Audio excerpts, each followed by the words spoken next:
Big TV భక్తి సమాచారం WhatsApp ఛానల్లో జాయిన్ అవ్వండి. అన్ని విశేషాలు ఎప్పటికప్పుడు తెలుసుకోండి.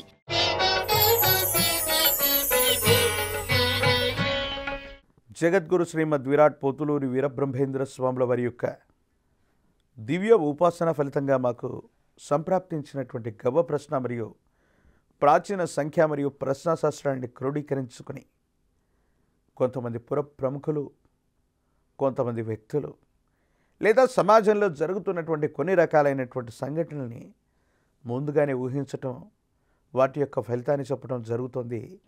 ఇదేమీ నా ప్రజ్ఞ కాదు, కృష్ణమాచార్య ప్రజ్ఞ అంతకంటే కూడా కాదు. శ్రీ గురుదేవుల యొక్క ఉపాసన ఫలితంగా సమీపమైన భవిష్యత్తులో ఏం జరగబోతుందన్నటువంటి అంశాన్ని ముందుగానే మనం గవ్వ ప్రశ్న ద్వారా ప్రాచీన సంఖ్య మరియు ప్రశ్నాశాస్త్రాన్ని అనుసరించి మనం ముందుగానే తెలుసుకుంటూ ఉన్నాం. ఈరోజు కార్యక్రమంలో కూడా అలాంటి విషయాన్ని గురించి మనం తెలుసుకున్నాం. ఈ మధ్యకాలంలో భక్తి పారవస్యం అధికమైందేమో, అందుకే కాబోలు చలనచిత్రాలు కూడా భక్తి సంబంధమైనటువంటి చలనచిత్రాలని అధికంగా మనం చూస్తున్నాం. ఈ మధ్యకాలంలో అగ్రతారలందరూ కూడా ఈ విశేషవంతమైనటువంటి పురాణాలు, ఇతిహాసాలు లేదా విశేషవంతమైనటువంటి భక్తి ప్రధానంగా ఉన్నటువంటి పాత్రలు ధరిస్తున్నటువంటి సందర్భాల్ని మనం చూస్తున్నాం.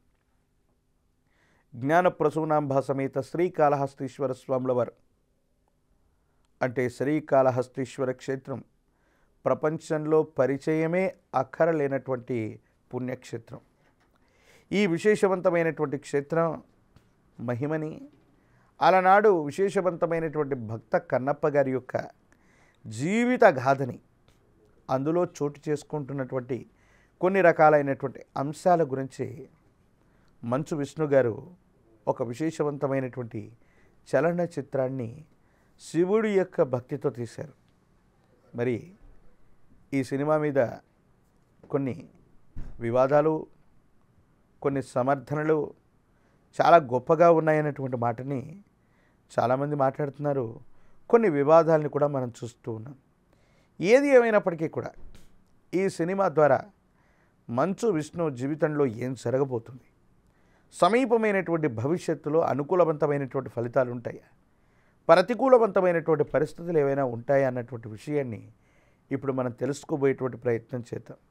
ప్రశ్నాశాస్త్రాన్ని అనుసరించి ప్రశ్న వేస్తున్న ప్రతిసారి కూడా రాహు సంఖ్య అయినటువంటి 4 కానీ కేతు సంఖ్య అయినటువంటి 7 కానీ వస్తే ఇది ప్రతికూలవంతమైనటువంటి ఫలితమని మనం గ్రహించాలి. వేరే అంకె ఏది వచ్చినా దానికి సంబంధించినటువంటి ఫలితాన్ని నేను చెప్తాను. కానీ రాహు సంఖ్య అయినటువంటి 4, కేతు సంఖ్య అయినటువంటి 7 ఈ 2 విషయాల్లో కూడా ప్రతికూలవంతమైన ఫలితాన్ని మనం చూడాలి. రాహు సంఖ్య అయిన 4 తప్పకుండా ప్రతికూలవంతమైన ఫలితాన్ని, కేతు సంఖ్య అయినటువంటి 7 కొన్ని ప్రత్యేకమైన ఫలితాన్ని నిర్ధారిస్తూ ఉంటుంది. ఈ సినిమా మరింత వివాదాలకు కారణమవుతుందా? ప్రత్యేకించి మంచు విష్ణు తన జీవితంలో ఈ సినిమా ద్వారా అద్వితీయమైనటువంటి స్థితిగతుల్లోకి వెళ్ళిపోతున్నారా? మరి వారి భవిష్యత్తు ఎలా ఉండబోతుందన్న విషయాన్ని మనం తెలుసుకుందాం. శివాయ బ్రహ్మణే నమ, వీరబ్రహ్మేంద్ర స్వామినే నమో నమ. జై వీరబ్రహ్మ జై, గోవిందమాంబ జై. వచ్చినటువంటి ఫలితం 6. ఇది శుక్ర భగవానుడికి సంబంధించినటువంటిది.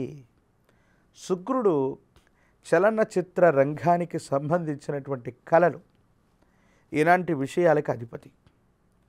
6 అన్నటువంటి సంఖ్య శుక్ర భగవానుడికి సంబంధించింది.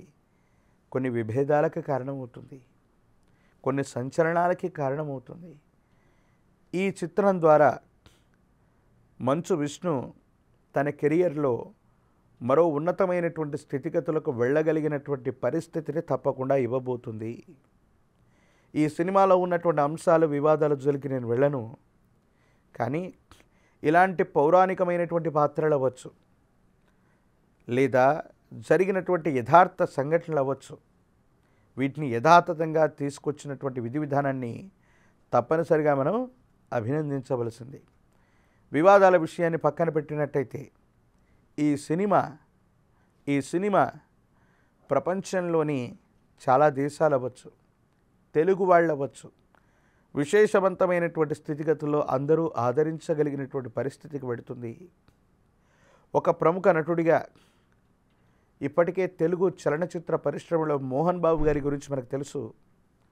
ఆ స్థాయిని మించి విష్ణు యొక్క ప్రతిభని కొనియాడబడేటువంటి పరిస్థితులు సమీపమైన భవిష్యత్తులో కొన్ని చలనచిత్రాలు నిర్మించటము, నటించటము, తెలుగు కళామ తల్లి యొక్క ఈ సినిమా రంగంలో వాళ్ళు అద్వితీయంగా రాణించగలిగినటువంటి మరికొన్ని చలనచిత్రాలకి ఇది నాంది ప్రస్తావన అవ్వటము తప్పకుండా జరిగేటువంటి అవకాశం ఉంది.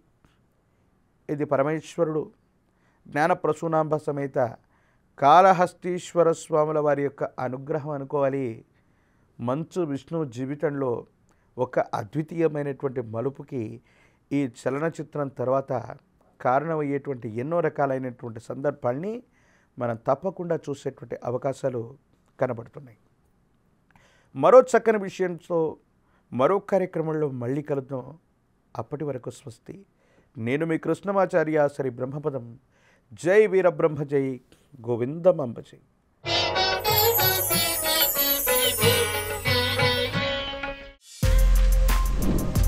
For more videos like this, subscribe Big TV channel.